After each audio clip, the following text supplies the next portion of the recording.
Hey there. One of the biggest concerns that people who use their RVs a lot have is sudden loss of tire pressure, also known as a blowout. And that's something certainly I've been concerned with. As I mentioned before, I was going to show you an unboxing of a new tire pressure sensing system that I got for the trailer itself. Most cars today, the good news is they come with indicators that will light up and even tell you which tire generally it is that is low if you've got a low tire pressure situation in your automobile, but there's no such thing on the trailer, and the trailer frankly is the one that most people are concerned about. It's generally when you see those large strips of tire laying alongside the roadway, they come from the tractor end of the tractor trailer combo. So in order to keep that from happening, a lot of folks buy these monitoring systems. I have one. It's from TST Truck System Technologies, and I bought the type that has a flow-through gauge. So what basically you do, and I'll show you in a moment, is you screw the monitor to the valve stem. Typically it has to be, for the flow-through type anyway, it's got to be metal valve stems, and that will tell you just by the pressure, activating not only the tire pressure but also the temperature, which is what ultimately causes the tire to blow. I think I mentioned yesterday or the day before when I talked a little bit about the unboxing with the GPS system that overinflation is not necessarily nearly the problem that underinflation is, and that's what we want to guard against. The thought occurred to me, so I find out that I'm underinflated. Now what do I do? Because truck tires typically are 80 pounds per square inch and more. Indeed, that's what I have both with the truck and the trailer. And you cannot go into a normal service station, throw a couple of quarters in one of those air machines and expect it to go anywhere close to 80, let alone 100 pounds per square inch. So what I'm probably going to do, I think I need to do a little more research, is go online and buy a small compressor that is capable of those kinds of pressures. And I think most individual standalone units are. They sell a particular unit that is designed for RVs. It has a really, really long air hose, and that could be a complication. So although it's close to $300, $250, somewhere in that range. So I want to avoid that cost if I can. But I need to do some more research, so I'll let you know what I come up with. So this will tell me that I need air, and then the solution is air, and where I'm going to get that, again, I'm not too sure. So I'm going to put these, do an unboxing, and then after I've used them for a while, I'll let you know what I think. So hang on, and we'll open the box to see what all's included. This box has been opened before. It was opened by the gentleman from whom I purchased it. He needed to set up the tire pressure initially for me. I could have done that, I guess, myself, but he's done it 1,000 times and I haven't done it at all, so I said go ahead and do that. Again, this is the tire monitoring system. It has a full color screen, which is probably dumb, but anyway, it does. And it is capable of monitoring tire pressures up to 218 pounds per square inch, which is way more than what I need, but certainly within the range of what I do need. And up to 35 tires, which is a little more than what I need to do. But keep in mind, this is for RVs, so on the side, for RVs, for trucks, for buses. The applications are many and varied. So as a result, it isn't just for people who pull bumper pull trailers and rigs like mine. So anyway, let's take a look to see what's in the box. I'll give it an open here, and this one isn't nearly as elegant as the box for the GPS. And there it is. That's the entire contents. We have a thank you card dated. Warranty valid through May 31st of 2012, so this is a new system. And as you can see, easy installation on trucks, motorhomes, boats, trailers, and vehicles themselves, because some vehicles do not have all the monitoring that you'd like. And with my case, I have just 4 of them because this is a dual axle trailer that I have, and as a result I have 2 tires on each side, so I need 4 altogether. Four altogether. This just simply screws on the valve, the end cap, as you can see. Maybe you can see here. It's just a threaded screw that goes right on the female end that goes right onto the male valve cap. And then on the reason I got these is you don't have to be taken off in order to, if for some reason we've got a situation where I need to add additional air, I can leave the indicator monitor right on the stem and use this section as you would just normally in any other tire application to fill it with air. And as I mentioned just a while ago, the question is, where am I going to get a source for air that is going to be able to go, it has a hose or able to move, portable enough to move back as far as I'll need it to go in order to actually get it into the tire on the trailer. So I've got 4 of those, and they're numbered trailer tire 1 through 4, a little sticker on it. And this is the actual transducer head unit, whatever you want to call it. This goes inside the vehicle, inside the truck, and that'll probably sit to the left on that little piece of dashboard that nothing else is taking up. Pretty soon it won't be able to see out the windshield, and then it'll have another safety issue. But this is the system. It's said, I was told anyway, that what you do is it takes a while for the pairing to set up. So when you're about ready to go, before you do your final walk around with your trailer hookup, get in the truck, turn the truck on, and get this thing going. And that way then you'll get a good sense of, okay, am I ready to go, or is there one or more tires that are a little low as far as pressure concerned. So that's the head unit. Those are the 4 sensors. And there's a little strip of paper where you can get, if I ever go to a Class A, which I doubt seriously, but if you ever do, if you go to some other kind of setup, you can take this with you, and I can always buy up to 24 sensors, which again I don't think is going to be in my lifetime, that's for sure. And then we've got the repeater. This, because of the distance sometimes between the back of the trailer in my case, my rig is 35 feet long, the truck itself is probably another 20, so that's 55 feet. And although the likelihood of needing a repeater is small, it's a possibility. So as a result, this unit comes with a repeater so that the signal coming from the tires out on the roadway is not going to be impeded by any kind of another radio signal that might mess us up. So if I need it, there it is. It's got 2 little installation screws, which in my case, very dangerous. I have no idea where I'd screw that in the truck, but we'll see. I was told I probably won't need it, and I tend to believe that. This is your power control.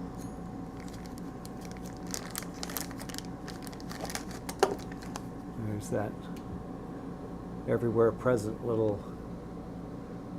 cigarette lighter, whatever you want to call it. This one's kind of nice in that it has a USB charging on the end. My truck, I'm fortunate enough to have 2 of these cigarette lighter type chargers and a USB port. So I would be okay even if it didn't have this, but the fact that it does makes it real nice in that. I can maybe zoom in on that a little bit.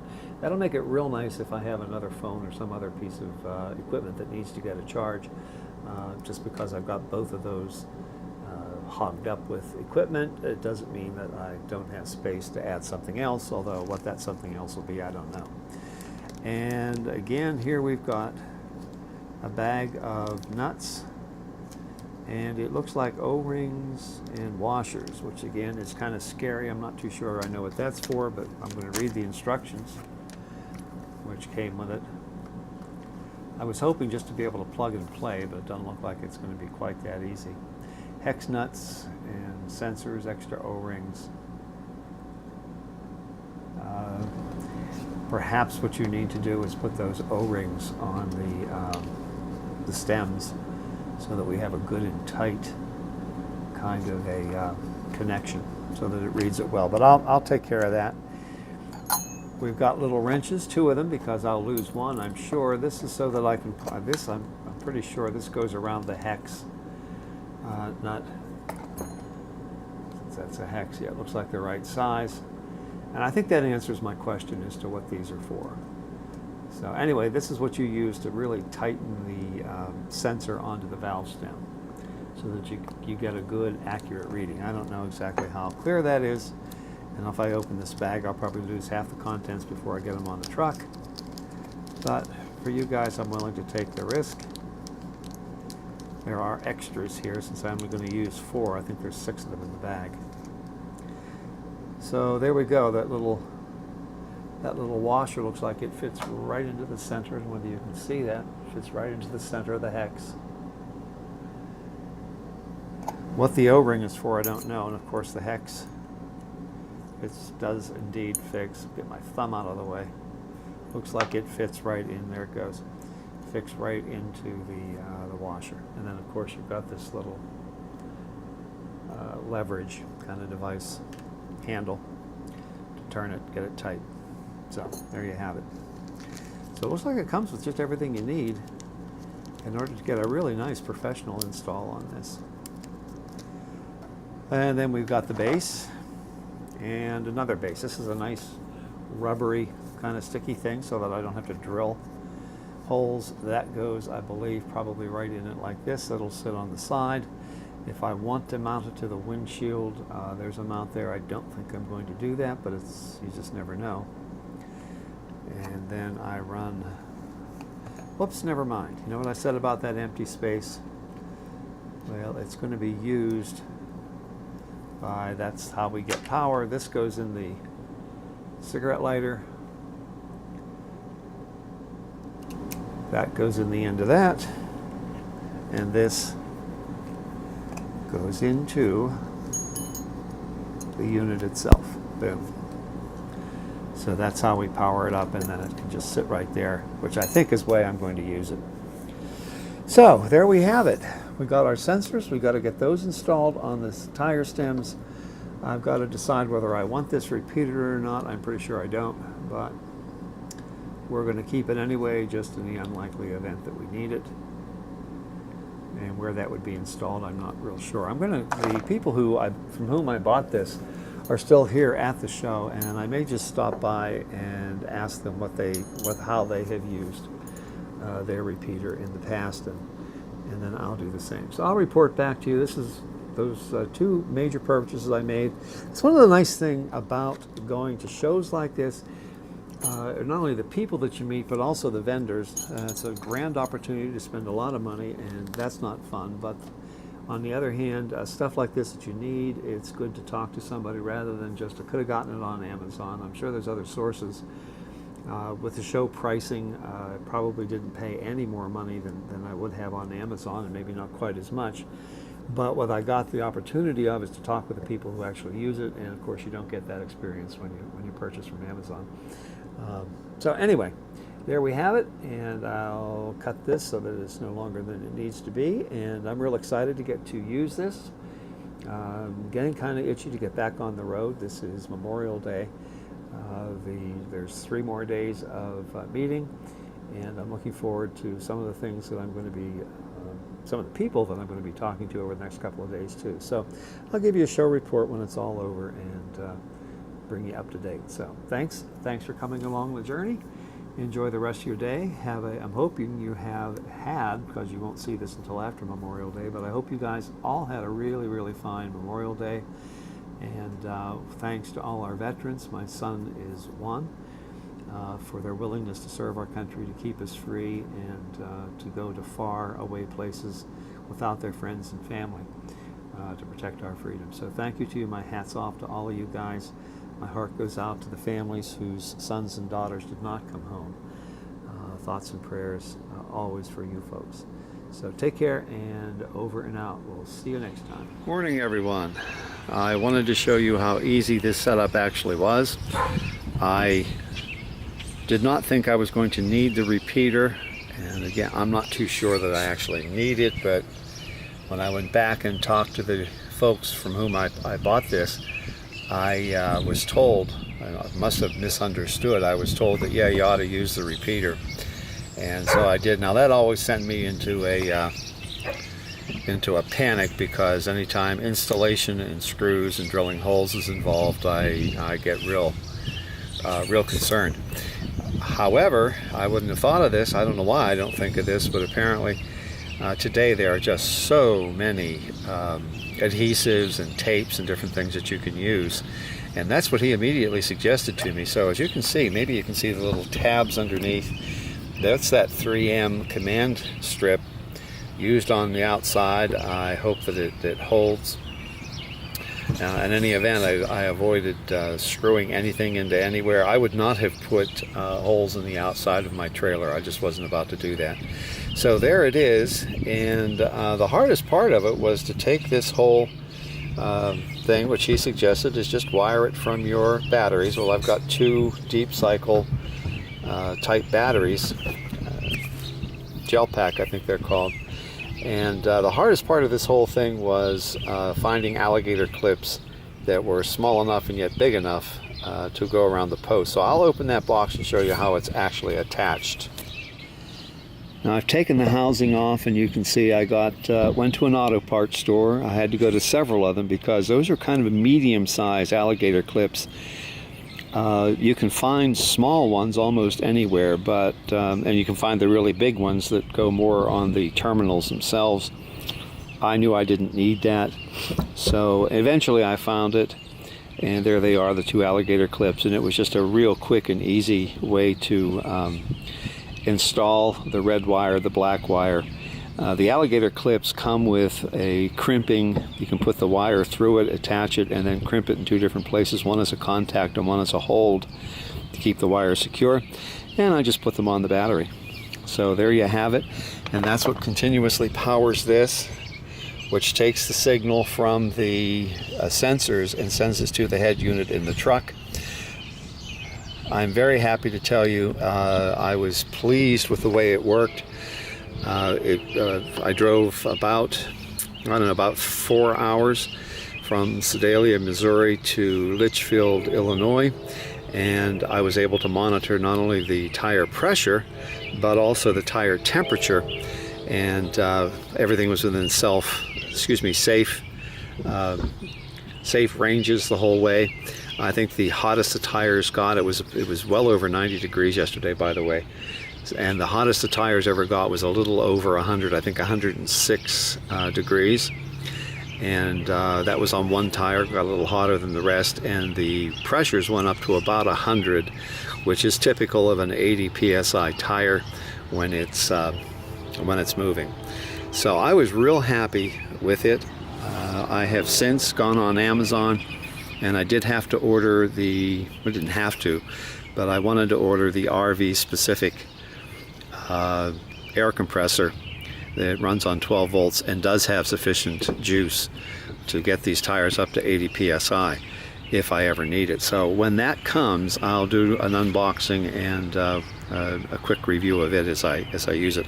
I'm going to come around. It struck me that I didn't really show you the sensors themselves on the tires, so I'll do that now. There you can see sensor 4, and that would be sensor 3. Or sensor 2, excuse me. It goes in a Z pattern. And as you're traveling down the road, the head unit that sits in the truck will just arbitrarily go from tire to tire. It'll tell you which tire it's currently monitoring, what the temperature is of the tire, and also what the air pressure is. So I could not be happier with this situation. I feel much better about it. Anybody that hauls something this heavy and where it's basically your house, I would hate not to be as safe as I possibly can. These, by the way, are Goodyear endurance tires, very well rated, and are rated for the weight of the trailer. So I'm good on that aspect, as well as the tires on the truck. Most of us don't really pay too much attention to the tires, and yet from a safety point of view, it's probably let me take that back. It is the first and most important of your safety equipment is good tires. I'm happy anytime I'm level without having to do too much fussing around. I will have to get some propane this morning, but that's an easy job. So thanks again for tuning in and for watching. I hope this was a helpful video for those of you who are considering this. And please hit the like button and subscribe for future updates on equipment and my travels in general. So have a great day. Bye-bye, everyone.